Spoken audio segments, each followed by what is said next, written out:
Right now, at this very moment, roughly $40 trillion in global wealth has quietly vanished from the last major bull run peak, and almost nobody is talking about it the way they should. Not because the number is hidden, but because the financial media would rather flash red and green arrows on a screen than explain what is actually happening to the money you worked for. A bear market is not just a chart dipping 20%.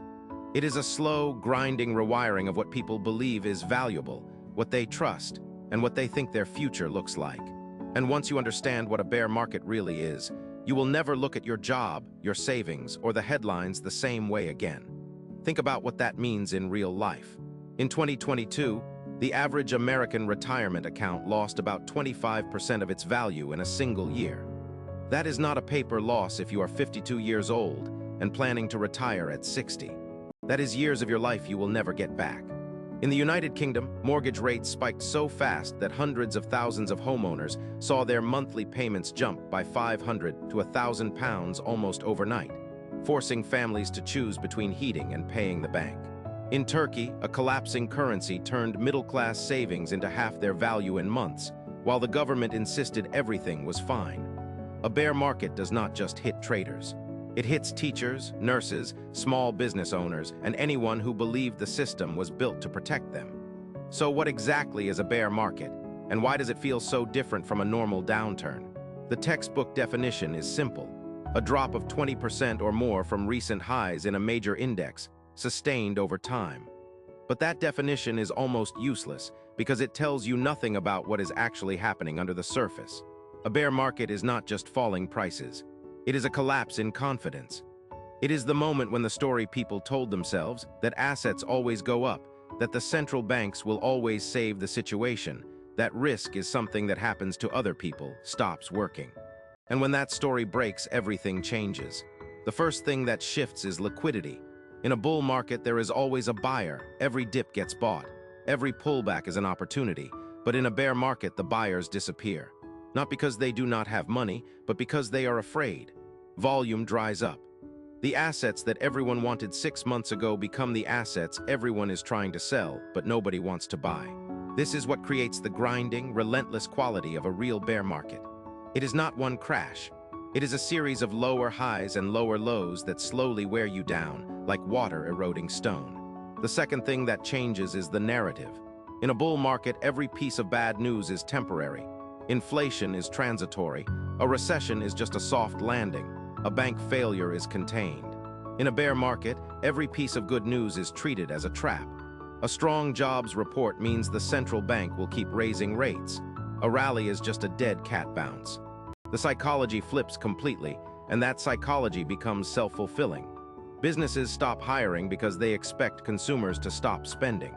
Consumers stop spending because they expect to lose their jobs. Banks stop lending because they expect defaults. The economy does not just slow down, it starts to contract from the inside out. This is why bear markets are so dangerous for ordinary people. They do not just reduce the value of your portfolio. They reduce your income, your options, and your sense of control. During the 2008 financial crisis, the S&P 500 fell about 57% from peak to trough. But the real damage was not in the stock market. It was in the 9 million Americans who lost their homes, the millions more who lost jobs that never came back, and the generation that entered a world where the rules had fundamentally changed. The stock market recovered. Many of those lives did not. So how do you survive one? The first principle is understanding that cash is not trash. In a bull market, holding cash feels like a mistake because everything around you is going up. In a bear market, cash is oxygen. It gives you options. It means you are not forced to sell at the worst possible moment. It means that when assets finally hit true bottom, you have the ability to act while everyone else is still panicking. The people who survived 2008 and 2020 were not the ones who picked the exact bottom. They were the ones who had dry powder when it mattered. The second principle is that diversification is not about owning a lot of things. It is about owning things that do not all fail at the same time. In 2022, stocks fell, bonds fell, and crypto fell. The traditional 60-40 portfolio had its worst year in decades. True diversification means looking at assets that behave differently under stress. It means considering commodities, real assets, foreign markets, and even skills and income streams outside the financial system. The people who survive bear markets are the ones whose lives do not depend entirely on one system staying healthy. The third principle is the hardest. Do not try to be heroic. The biggest losses in bear markets do not come from the initial crash.